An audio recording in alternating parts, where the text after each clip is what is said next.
Hi everyone, Pam Gregory, astrologer. I'm going to be speaking to you today about the second half of July and the very important lunar eclipse that we're going to have on the 16th at 24 of Capricorn.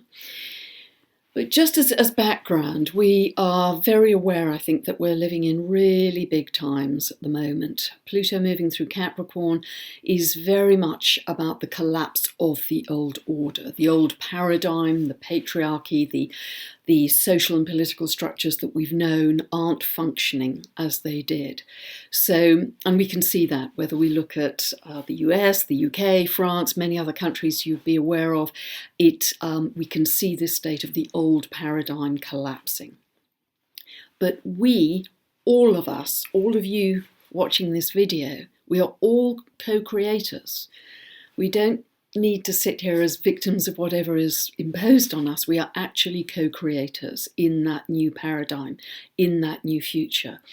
And a big part of that new paradigm, I feel very strongly, will be our awareness of how our frequency, our vibration actually creates our reality that ripples out to affect the world as well. So we're going to have to become masters of that. And the more intense things become, the more those events are going to teach us to become the master of our frequency, so we can actually co-create a very different new paradigm going forwards. So the energy is very complex this month. So let me just describe some broad backdrop things before we get into the detail of the lunar eclipse on the 16th.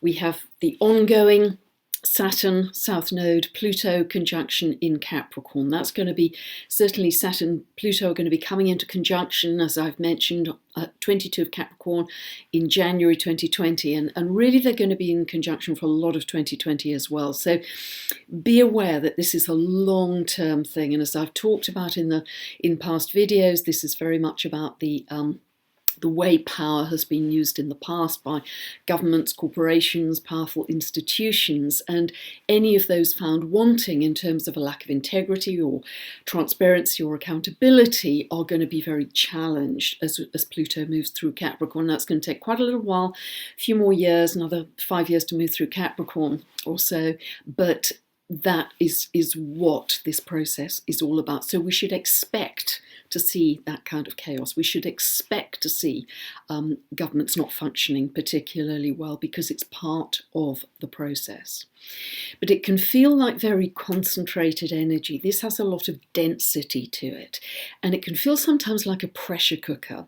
And with all the drama that's happening out in the world, really advise you to, if you like to be aware of what's happening in the world, in the news, and watch the dramas, but don't engage in them with negative emotion. It's that catches us out when we start to produce negative emotions in ourselves and get caught up in the drama.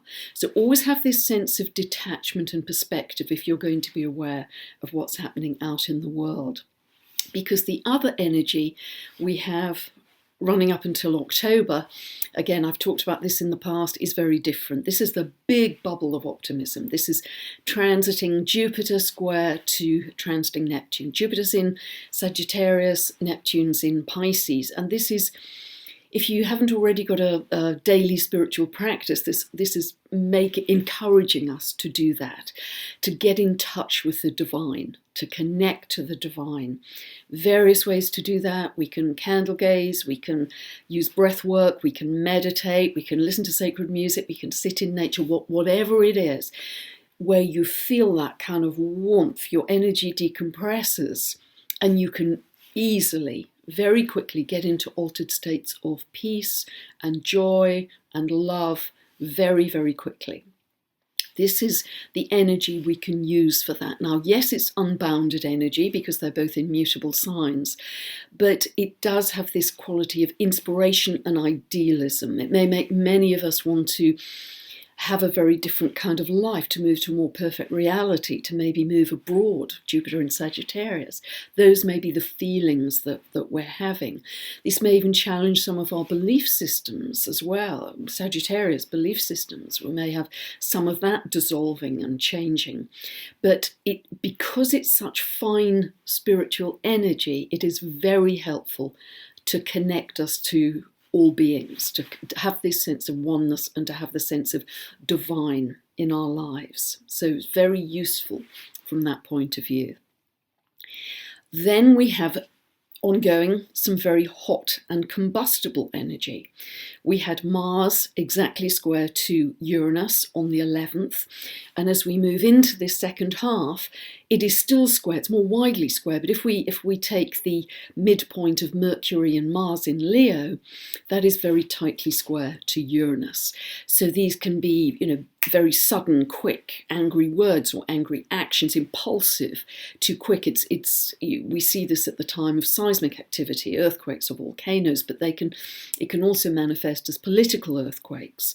But in your own personal life, catch yourself. Don't be too quick to be sharp, to be angry. Always take a breath and step back from those potentially inflamed situations that you'd later regret. But it is, it's very different quality of energy coming in. And then we have different energy with all the retrograde planets. We have a lot of retrograde planets in this second half. Mercury went retrograde on the 7th. It backtracks into Cancer on the 19th and continues to move retrograde all the way through to the 2nd of August, when it turns stationary direct at 24 of Cancer. Now, this 24 degrees of Cancer Capricorn is super, super important, super hot, very, very activated. 22 degrees to 24 degrees of Cancer Capricorn, very, very activated, because when we have that one-hit conjunction between Saturn and Pluto that's so important in January 2020, that is at 22 of Capricorn. Saturn, even within that month of January, has moved on to 24 of Capricorn. Mercury is stationing direct at 24 of Cancer. The eclipse I'm about to talk about is at 24 of Capricorn, and there are other reasons I'll come on to later in the video that will show how important that 24 degrees of Cancer Capricorn is. If you don't know where that is in your chart, it's so helpful for you if you know where these points are, because you can get so much more meaning and detail and richness from each of my updates. So you can download a free birth chart from my website, you can check out this link above, and that will take you to my store and get a 2-part tutorial video series. And people are just really enjoying these because they start to understand the basics of astrology, and you can use those videos for any update I ever do.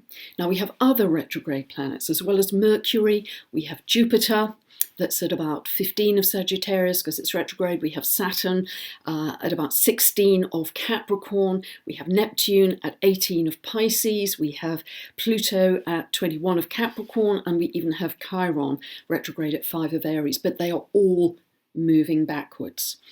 Now, this can be very helpful for a sense of integration. Going back over. With retrograde motion, you have to review, revisit, research, rewrite, whatever. See where all those planets fall in your chart by using those tutorial videos.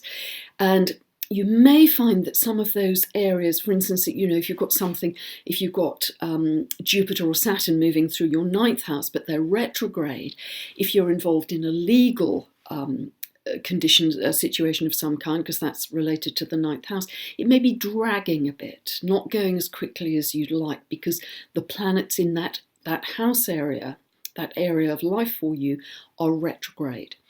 And it probably won't be until each of those planets goes direct in late summer and autumn, that I'll talk about in other videos, that things start to move forward. So there can be this slight sense of dragging in some areas of life. And we may even see on the public stage things we want to get moving seem to be moving slowly, but it's very helpful for us to go back over. Mercury in particular, I love Mercury retrograde. I was born with Mercury retrograde.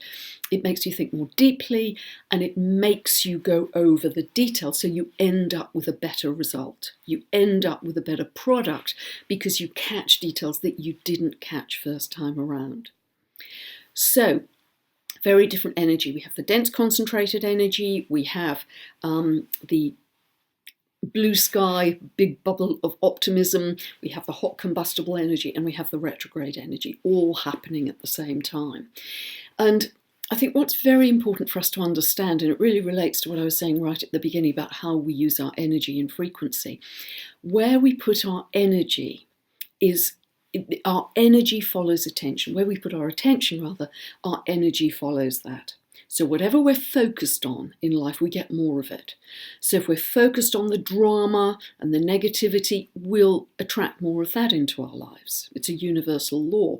If we're focused on peace and connectedness to all beings and love and joy, we'll get more of that in our lives. So we have to become disciplined at this. We have to become masters if we're going to create something wonderful, not only in our own lives, but rippling out to the world. So, super important. And one of the big messages, actually, of this eclipse month. It's a very intense month. When you have a month of eclipses, it just can bring a great deal of intensity into the picture, because when the energy or the light is cut to the earth, there's a kind of almost like a juddering effect. And then when the energy resumes, the light resumes, we often find we're jumped forwards in our destiny, or if we were going off our path, we can be jumped back onto it. That's very common round about eclipse time. Very often they bring in gifts. I mean, particularly the solar eclipse, I'd say, on the 2nd of July, which my previous video was about, because it was very much a north node eclipse. It was forward moving, our collective future destiny. Very often out of the blue opportunities, gifts, people who promote your work, that kind of opportunity pops up from nowhere. So it can be very, very helpful.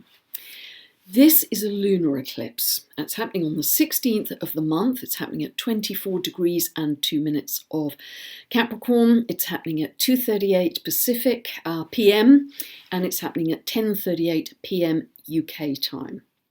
Now, unlike the North Node eclipse at the beginning of the month, this is a South Node eclipse. Okay, the moon at eclipse time has to be either very close to the transiting North Node or the transiting South Node. So this is a South Node eclipse.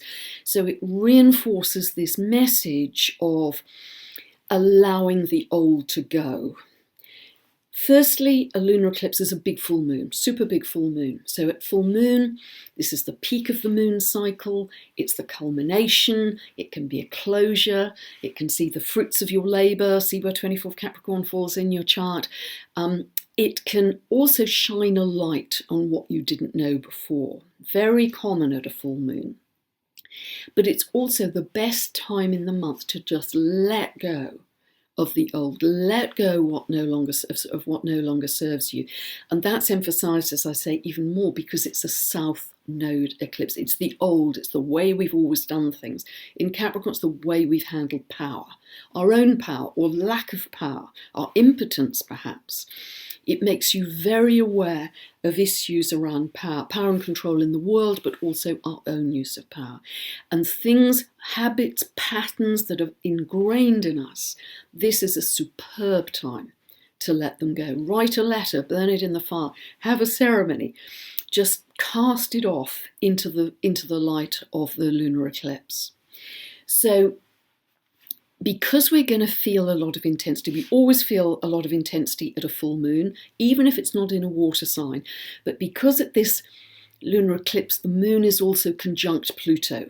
It's within a couple of degrees. It's quite a tight conjunction. Whenever you have hard aspects between the moon and Pluto, you have intense feeling, intense emotion. So we're going to have a lot of that at this lunar eclipse. The moon is also conjunct more widely, the South Node and Saturn, in Capricorn, and that bundle are square to Eris at 24 of Aries. And in fact, the Sun and Moon are exactly square to Eris. 24 of Cancer, 24 of Capricorn, Sun, Moon, exactly square to Eris at 24 of Aries. So this is very much, as I've mentioned, I see Eris as the symbolism is very similar to Uranus. It's revolutionary, it's people on the street, it's uprising. Eris is the goddess of discord, wants to disrupt things to get us to a higher state of being. So for instance, we've seen the situation in Hong Kong recently, very much, I think, reflecting this symbolism. So it's eruptions from the street, protesters protesting very, very strongly, but meeting through that square law and order. Law and order was very clearly talked about in those recent protests in Hong Kong. Law and order imposing government authority, top down. We may see more of this coming around about the lunar eclipse. And as I'm sure you know, the lunar eclipse and the solar eclipse, they're not just for one day or even 1 month. They have a very broad, what is called orb of influence. So with eclipses, you can feel them up to a month before and up to 6 months after. And they're very connected to endings and beginnings. Solar eclipses are more connected to beginnings. Lunar eclipses tend to be more connected to endings because it's the peak of the moon cycle. But they can be real watershed moments. They can be crossroads in life where decisions have to be taken. You know, they can be very important pivot points in your life that when the eclipse happens and the energy and the light come back to Earth, the situations can have changed. You know, people can have moved out of your life. Circumstances can have moved out of your life. They're very, very powerful moments, and that's why we have to pay such attention to them.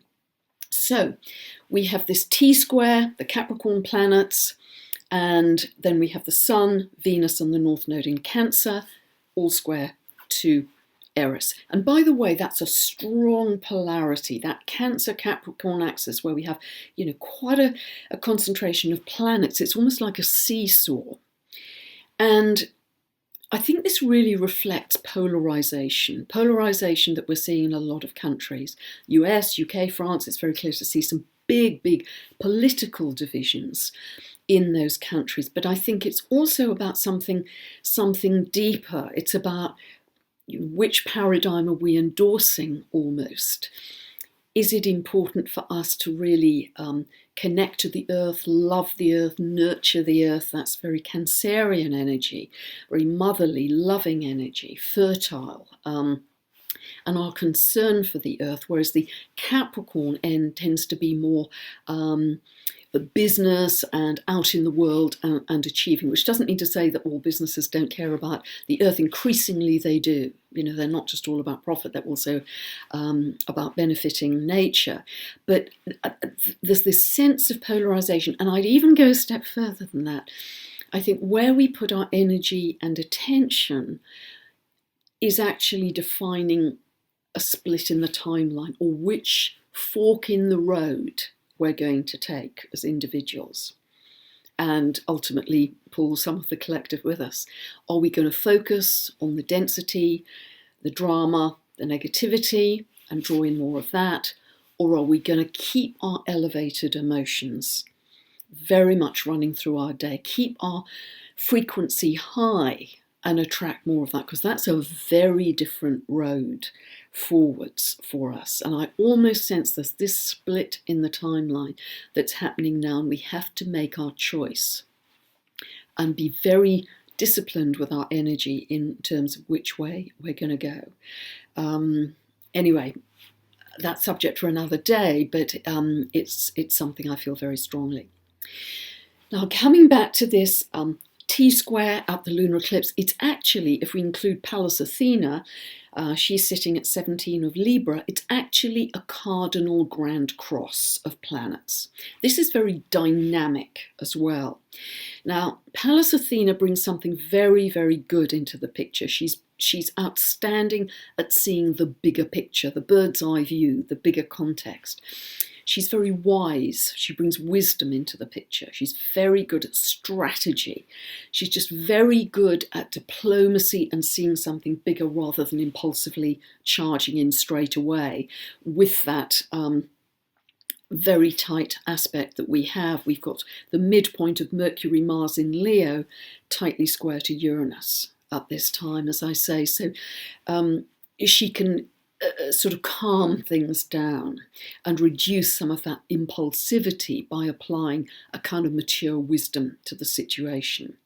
So, and she can soothe some egos. I mean, Mars and Mercury in Leo. Leo is the sign, Mars in Leo particularly is the sign of leadership and grandiosity, and I'm in charge, and it can have quite a sensitive ego as well. So she may pour some calm on any impulsive waters at that time. In this second half of July, this is also the time when in the UK, not the people, but the members of parliament of the governing party are choosing a new leader of that party, and I just really hope that they use some of Pallas Athena's wisdom in doing that.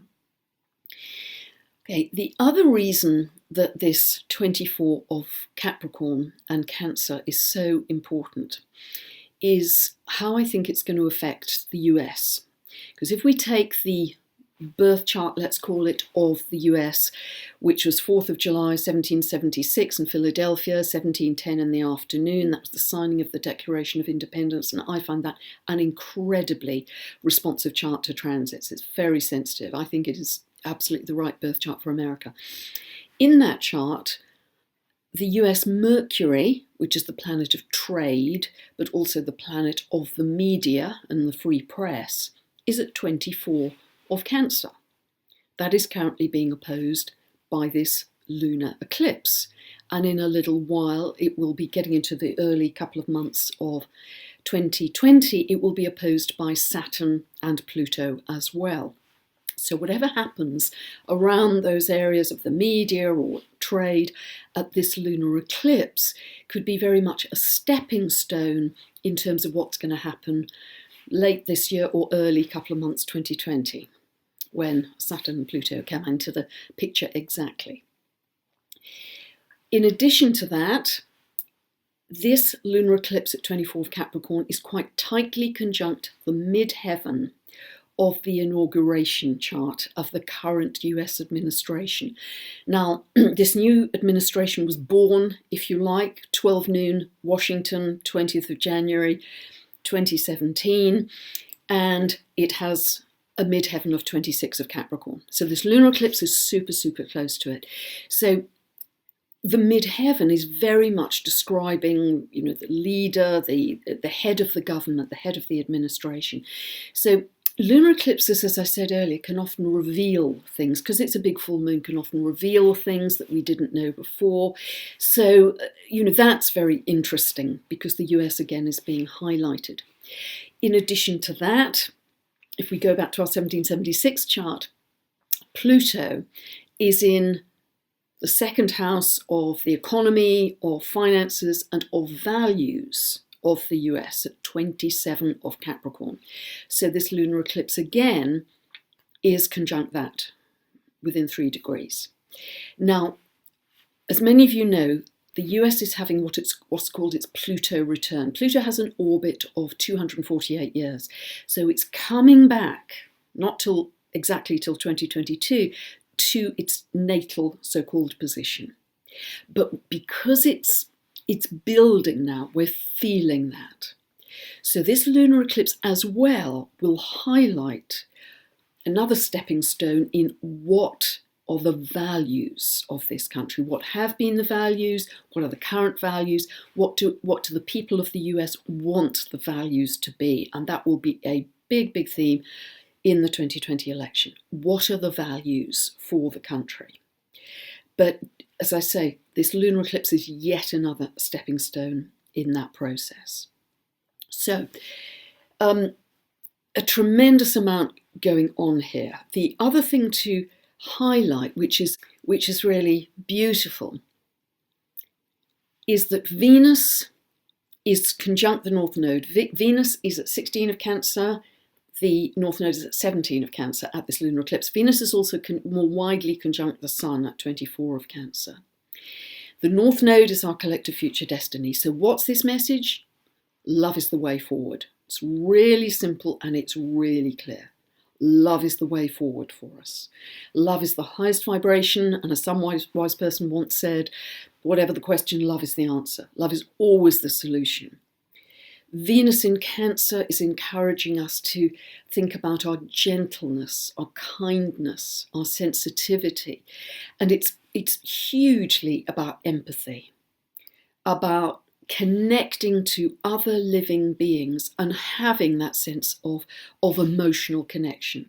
If they're in pain, feeling their pain. It really is that sense of I am with you, I'm feeling this with you, not I'm all right, Jack, and good luck to the rest of you. It has this tremendous sense of emotional connection. It has an instinctive understanding of what vulnerable people need to feel nurtured in the world. Now, a lot of people need caring for, nurturing, and so, but this is also, as I said earlier, connection to the earth, the connection of loving the earth, nurturing the earth. So I really would encourage you, with all of these things I've talked about in this video, to live in love. Live at the highest level of frequency you can. Through your day, check in. What's my frequency? Where am I at? Am I beaming out love? I spend an hour in nature every day. I have to ground myself and kind of decompress the energy. So much mental energy through the day. And I send love to the trees. I send love to the bees. I send love to the ponies and the donkeys that I have around my area. I send love to them all, and I can feel that love coming back. I mentioned in a previous video on a dowsing course with Rory Duff, roryduff.com, that we had an experiment in the dowsing course where we had to measure the aura of a tree and then send love to the tree for about a minute and measure the aura again. And the aura of the tree had doubled. I'll never forget that. Sending love to all beings really counts. It really matters. And in a more practical way, what else can we do apart from living in love, which is by far the most important? Be as self-sufficient as you can. Can you grow some of your own food? Can you kind of step back from the matrix, I'd like to call it? Can you operate day to day with the highest standards of integrity, transparency, accountability, and wisdom? Are you walking your talk? Can you act as a leader, even if you don't have the title of leader? Can you keep the bar really high on your subject or your modality, whatever you're doing? And can you even become self-sufficient in terms of being inwardly focused rather than externally plugged into gadgets, etc.? Can you detach from those and turn more of your attention inwards? Because that's what's really going to count. It really, really is. I think the other thing I'd like to say is, with these challenging aspects of Saturn-Pluto transits, they can, people think they can often be quite tough and difficult. Kind of, there's a need to strip things down to the basics and the simplest. Well, that's a good idea anyway. Simplify life is a good idea.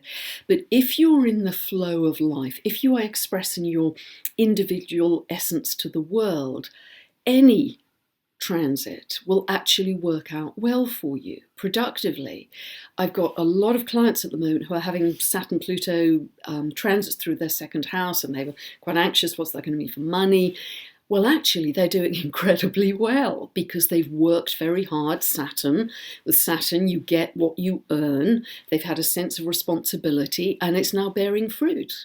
So if you're in your flow, those transits, all transits will work well for you. So I really, really want you to remember that too. And one of the other final things to say, somebody has written to me about a pilgrimage that is happening this month. Visiting the pilgrimage, a group of people are visiting many of the cathedrals in Europe, not, as I understand, for religious reasons, but because the cathedrals were built on sacred sites in an energetic sense.